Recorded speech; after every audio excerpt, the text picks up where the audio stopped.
Salvete omnes. Hello, everyone. Welcome back as we continue our coverage of Caesar book. What are we on? Book 5. We've just heard from Ambiorix. Ambiorix has told us why he attacked the camp and hopes to be able to reach an agreement between the Romans and his own people about how to deal with these camps. He has suggested that he escort them to a nearby, to another camp, get them out of his place, but they can still be with some Romans. So, let's see how that works out. We pick up in section 28 of book 5. Arpineus et Junius, quae adierant ad legatos deferunt. Nice short sentence to begin. Arpineus and Junius, names, they carry what they heard to the legates. So these are the people that were sent out to meet with Ambiorix, and what they heard, quae adierunt, they carry to the legates. We don't have the antecedent. You could have something like haec verba or just eo verba or something like that, right? The words which they heard, they brought back to the legates. So we don't have the antecedent, but we don't usually need one in English either, right? We can just say they brought back what they heard to the legates. So works in Latin too in this case. Illi repentino re perturbati et si aboste ea dicebantur tamen non negligenda existimabant maxime qua hac re permoebantur, quod civitatem ignobilem atque humilem eburonum suaspante populo Romano bellum facere ausam vix erat credidendum. So those guys, Illy, I think I've pointed this out before, worth pointing out again, that Illy shows a change in subject. Arpineus and Junius are the subject of the first sentence. Illy is the other group in that sentence, but not Arpineus and Junius. So it's going to refer to the legatos here. So those ones who aren't Arpineus and Junius.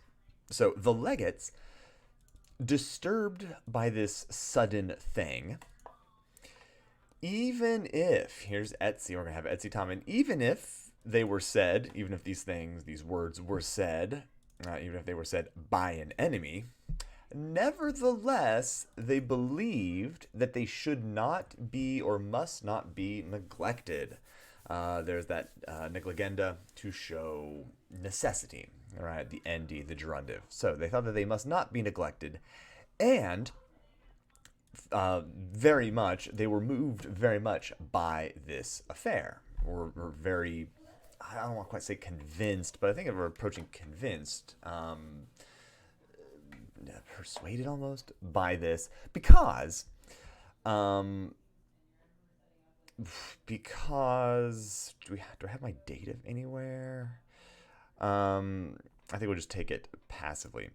It could scarcely be believed, or it should scarcely be believed. Another gerundive, right, with erat. So it must be believed was scarcely to be believed. That indirect statement, that a state ignoble, right, lowly, it's not a noble state, right? So kind of a lowly and humble state, the lowly and humble state of the Eburones, of their own accord, by their own volition, would dare to make to bring war against the Roman people. So, vix erat credidendum, your main clause, introducing indirect statement, right? So, it was scarcely to be believed that the state of the Eburones, ignoble and humble, alsam esse, we could supply an esse in here if we needed to. It was scarcely believed, or should scarcely be believed, that they would have dared. Aldeo is a semi-deponent. In the present tense, it's active. It uses active forms. In the perfect tense, it uses deponent forms. I don't know why. So that's why you would have alsam esse as opposed to something like ausisse or something like that. I do not know why it uses why it's deponent in the perfect system, but regular in the active. Itaque ad concilium rem deferunt, magna quae inter eos existit controversia. And so, to the council, they bring this matter. And I want to point out the rhetorical device. I don't know what to call this rhetorical device. Just like the word order Caesar uses here. And a great thing among them exists. And you're like, okay, well, a great what is going to exist or kind of arise between them? A great agreement, a great idea, decision. Controversia. So he saves this kind of this idea to the very end. So they bring this matter to the council. That is, the legates bring this to the kind of full council. And a great controversy arises among them. Very unfortunate. Lucius Aurunculeius, cum pluresque tribuni militum et primorum ordinum centuriones, nihil temera agendum, neque exhibernis in usu Caesaris discendendum existimabant. And we've got so many semicolons, I'm just going to stop there. So, Lucius Aurunculeius, one of the commanders in charge of this camp, he's not the legate, he's the, I don't remember what he is. He's the leader of the camp. One of the two. There's two in charge, right? Lucius Aurunculeius Cotta and Quintus Titurius Sabinus. Those are the two that are in charge. Maybe they are the legates here. So he, Lucius Aurunculeius, and several tribunes of the soldiers, these are like the second rank below what Aurunculeius is, and I think several centurions of the first order, Primorum Ordinum. So you've got lots of different centurions in the legion, right? Every legion is going to have, they're going to have like 40 different centurions or so. All right, each century is about 100 people. You got about 4,000 people in a legion. So you're going to have like 40, 50 centurions. And the ones of the first rank are, they're going to be, the top 10 or 20 or whatever. So you're going to ask kind of their opinion first. They're the higher ranking ones. So Aurunculeius, several tribunes of the soldiers, and centurions of the first rank. All of these people, existimabant, they believe that, indirect statement, that nothing must be done rashly. Temera is an adverb. It looks like an infinitive. It is, in fact, an adverb. Nothing must be done rashly, and nothing must be departed, or they should not depart from the winter camps in usu Caesaris. In usu, an interesting word. They must not leave from the winter camps with the not order of Caesar. I'm not quite sure. I mean, like, it's obvious what an unorder is, right? He told them to stay there. He did not tell them that they could leave if they wanted to. And so there's been no order to leave, and so we must not leave with the unorder of Caesar. I don't know why he couldn't have just said sine usu, without the order of Caesar. That makes perfect sense. And honestly, I could see sine usu actually showing up here. Textual criticism at its finest. So that is what Aurunculeius and Cotta, or not Aurunculeius and Cotta. That's what he's the same person. That is what Aurunculeius thinks, what several tribunes of the soldiers think, and centurions of the first order. And again, several, more than half. All right, and they continue to lay out arguments. Quantasvis magnas copias etiam Germanorum sustinere passe munitis hibernis docebant. : we'll just go colon to colon. They explain, they teach, they talk about how, or they just kind of like, they explain that whatever or however great a copias, size, however great a what do I want to say? Supply of troops? Yeah, whatever, like, amount of forces, that any amount, and this is any amount, right? Literally, how many you want. It's quantas plus vis. So you could really kind of translate it as like any. That any great force, even of Germans, are able to be sustained, are able to be kind of repelled, are able to be withstood, right? in the defended camps, with the defended camps, with the camps having been defended or secured, something like that. So, sustinere passive infinitive. Here, munitis hibernis, you can make that an ablative of means, you can make it an ablative absolute, all right, with the camps having been, fortified, any number, any great amount of, the idea is, of even Germans. The Germans are the most fierce of their enemies, so any force you want, even of Germans, could be sustained with the camps, with the fortified camps. They also rem esse testimonio quod primum ostium impetum multis ultra vulneribus elatis fortissime sustinuerent. Do I have a better? We're gonna go off of Docamont again, I think, because we don't have another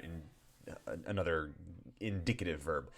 They also kind of explain that the situation is for a testimony. It is for evidence. Testimonio dative of purpose here.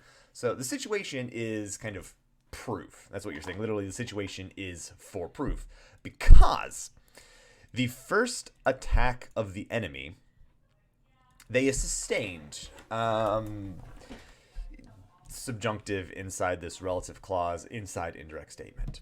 So because they sustained the first attack of the enemies very bravely, with ablative absolute, with many wounds kind of inflicted upon the enemy, and ultra here kind of like moreover. So not only did they sustain the attack, primum impetum sustinuerent, but they even, like, it wasn't just kind of like, oh, they finally just gave up. It's like, no, we actually kind of beat them. So they were able to sustain the attack very bravely with many wounds, in fact, kind of moreover, with many wounds inferred, delivered, not inflicted. They also explain that re frumentaria non premi imperfect, or not imperfect, passive infinitive passive, that they are not pressed, that is, the camp is not pressed by the grain thing, the grain situation. So they've got plenty of food to survive an attack or a siege. And meanwhile, interea et ex proximis hibernis et a Caesare conventura subsidia. And in the meantime, help would arrive, both from the nearby camps and from Caesar. Postremo, quid esse levius aut turpius, quam auctore oste de summis rebus capere concilium. And finally, they were explaining or saying or claiming, what is more, levius I usually translate as fickle. It's lighter, the idea of like levitate, right? So the idea that you are easily swayed is the idea here. So what is more fickle, comparative, neuter comparative? What is more fickle or more disgraceful than to take an idea, to kind of adopt a plan from the enemy as a creator, from a kind of enemy originator, concerning the greatest, the most serious concerns, the gravest matters. So this is a life or death situation, right? De summis rebus. And you want to take advice, capere concilium, you want to take advice from an auctore, from a suggester, from a creator that's an enemy? I don't know about that, right? What is more fickle? What is more disgraceful than to do that? And fair enough, right? We are Romans. We are better than these barbarians. We determine what we should do. We're not going to let these stupid Gauls tell us what to do. After all, the Gauls have a vested interest in us leaving. Maybe they're lying. 29. Let's get the retort. Contra ea titurius serofacturus clamitabat, cum maiores manus ostium adjunctis Germanis convenescent, aut cum aliquid calamitatis in proximis hibernis esset acceptum. Against these things, contra ea, titurius was repeatedly shouting that they would act late. And the idea is like too late. They would act after the appropriate time. They would act too late when the rest of the stuff happens. I want to talk about Klamitabat real quick. Klamabat, as you know, is an imperfect, right? The BA. And that shows a continuous or repeated action in the past. So it's already kind of like he was shouting this, right? So it's kind of going on and on. However, he also uses this little bit here. You can take a verb, you can take the base of the verb, put ito at the end. So take clamo, clamare, to shout, make it clamito, clamitare. And that means to repeatedly do the action. It's called an iterative. Actually, habeo has one of these. Habeo means to have. Habitare means to live, right? Because you repeatedly kind of have or hold this place or house or whatever. Ago has one. If you ago, you're kind of leading or driving. If you agitare, you are chasing because you are repeatedly driving or leading something somewhere, chasing something somewhere, right?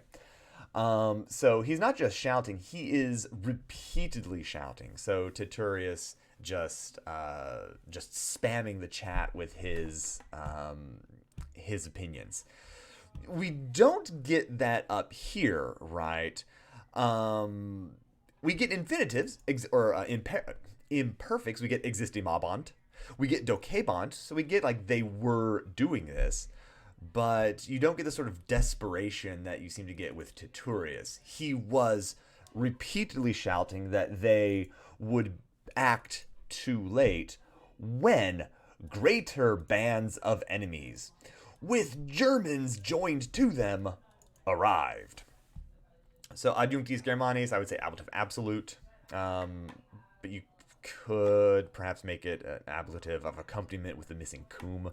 So so the idea is, yeah, sure, we defended the first attack of the enemy when it was like 20 dudes and like 4 spears that were attacking us.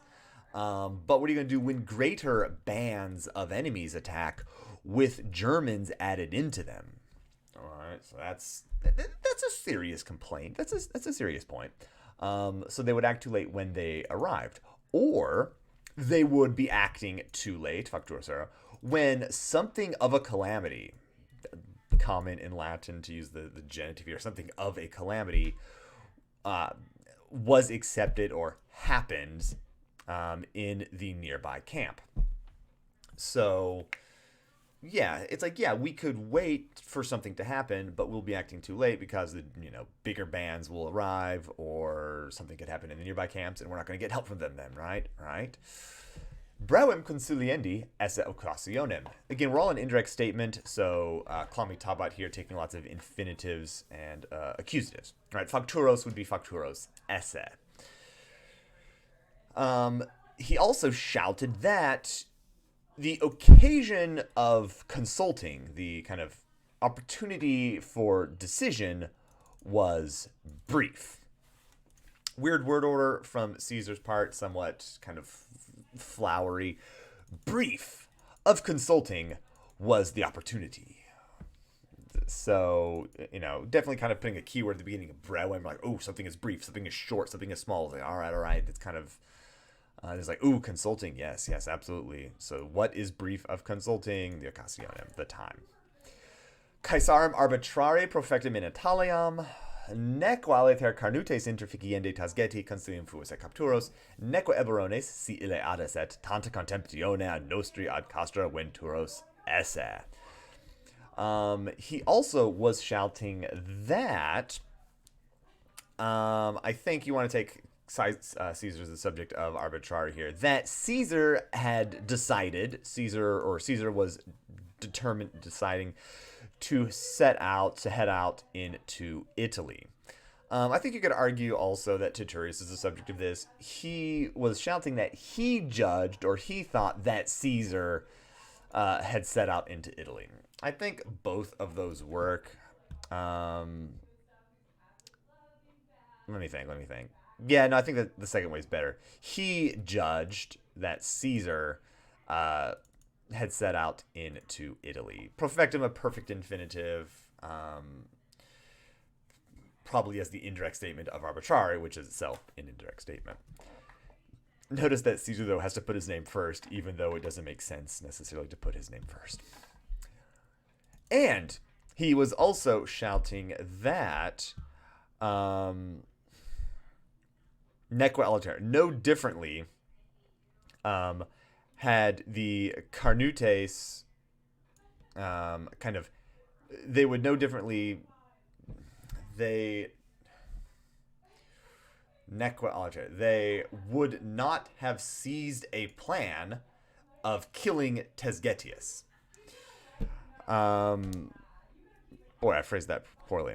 So Titurius is explaining his reasoning, right, for why we should believe Ambiorix.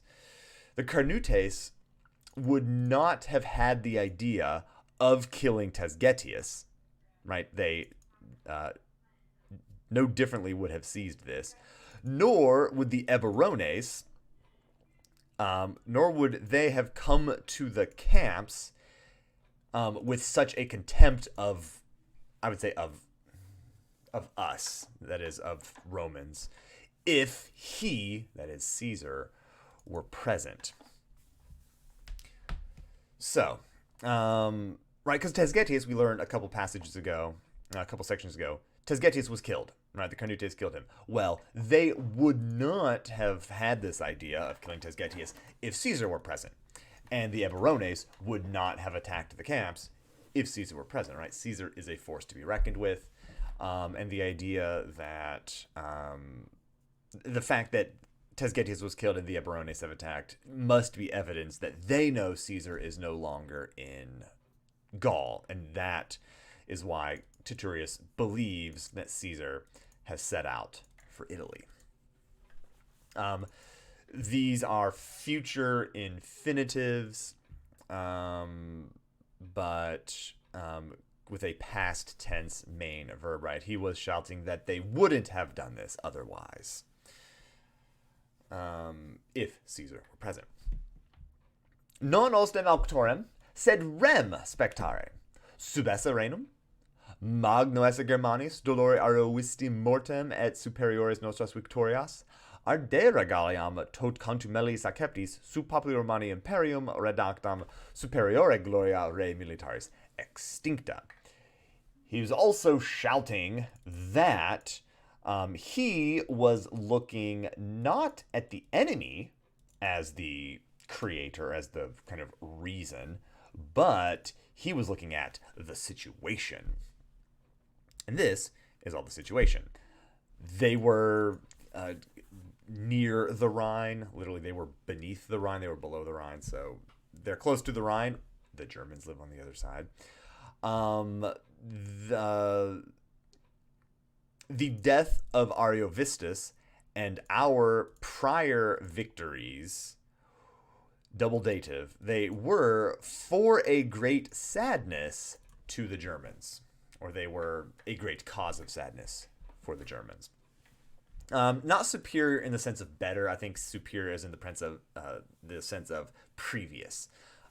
In prior years, the idea is when you're listing out years, you write every successive year below the next one, right? Like imagine writing all of the years out on a piece of paper, and previous years are going to be at the top, right? So that's literally like the higher victories, not necessarily better, but literally like physically higher on a page. So this is the reason they need to act quickly, right? Not because an enemy has told them to do this, but because the situation is telling them, right? They're beneath the Rhine. The death of Ariovistus and prior victories were a cause of great sadness or anguish for the Germans. Gaul was burning. Tot contumelis acceptis, ablative absolute, with so many insults received. And with their prior glory of military affairs extinguished. Gaul, and then we get this description of Gaul.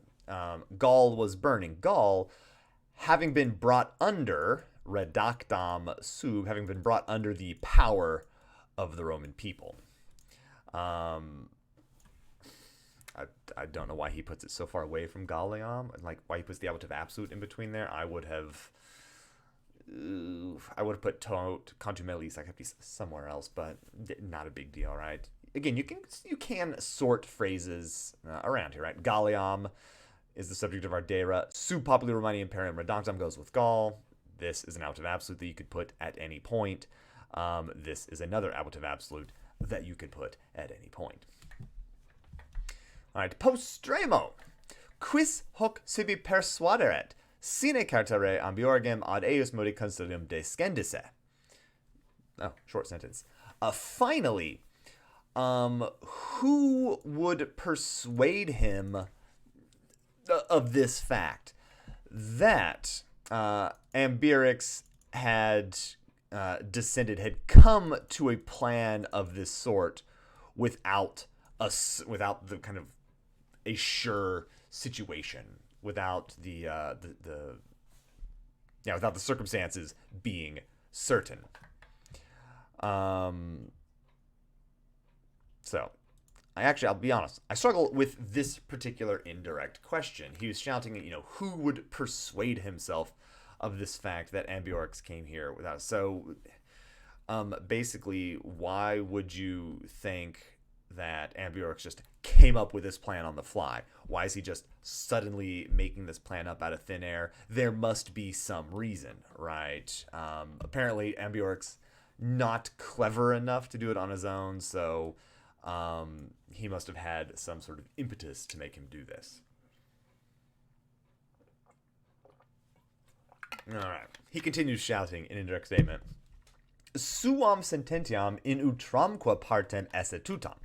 Si nihil esse durius, nullo cum periculo ad proximum legionem perventuros. Si Gallia omnis cum Germanis consentiret, unam esse in claritate positum salutem. Period. So he also was shouting that his opinion was safe in either part, in either case. All right? If nothing was too dangerous, I'll say dangerous for Durius, literally like harsh, difficult, right? If nothing was more difficult or too difficult, this is a comparative. You could translate it as simply as more or rather. So nothing was rather difficult and nothing was too difficult. Then they would arrive, that is, this legion, right, would arrive to the nearest legion, nullo cum periculo, with no danger. So if there's nothing too bad, if the situation is actually pretty peaceful and we're overreacting, well, the worst that we do is a nice, pleasant jaunt for a day or two to the nearby camps, and oh no, we just went on a nice leisurely stroll. But if all of Gaul was, I'll say conspiring with Germans, was in agreement with Germans, then one, you can say one or perhaps only, the one safety was placed in speed. So if there's no danger, if there's nothing really serious going on, then it's just a nice leisurely walk with no danger to the nearby camps. But if all of Gaul and Germany is conspiring against us, then we better act now or we are toast. Cotae quidem atque eorum qui dissentiret consilium quem habere exitum. Inquo si non praesens periculum ad certe longinquo obsidione fames esset timenda. Indeed, how do I want to phrase this? Cotae genitive. So Catas and those who disagreed, their plan had what outcome? So reverse that, right? Indeed, what outcome does the plan of Cata and those who disagreed, what outcome does that plan have? In which, if there is no present danger, then at the very least, at certe, or at least certainly a famine from a long siege must be feared. So, so even if we can like repel the attacks, praesens periculum is the idea here. So there's no present danger, as in like we can withstand the attacks. Even if there is no present danger in their decision, a long siege would result in famine. So Titurius thinks that they need to act quickly. Aurunculeius is like, we should wait for Caesar. So there you go. That's, for the most part, their arguments. We will pick up to find out what happened in section 30 next time. As always, if you have any questions, feel free to comment down below, email me, or hit me up in class. Thanks for joining me today. I will see you next time. Later.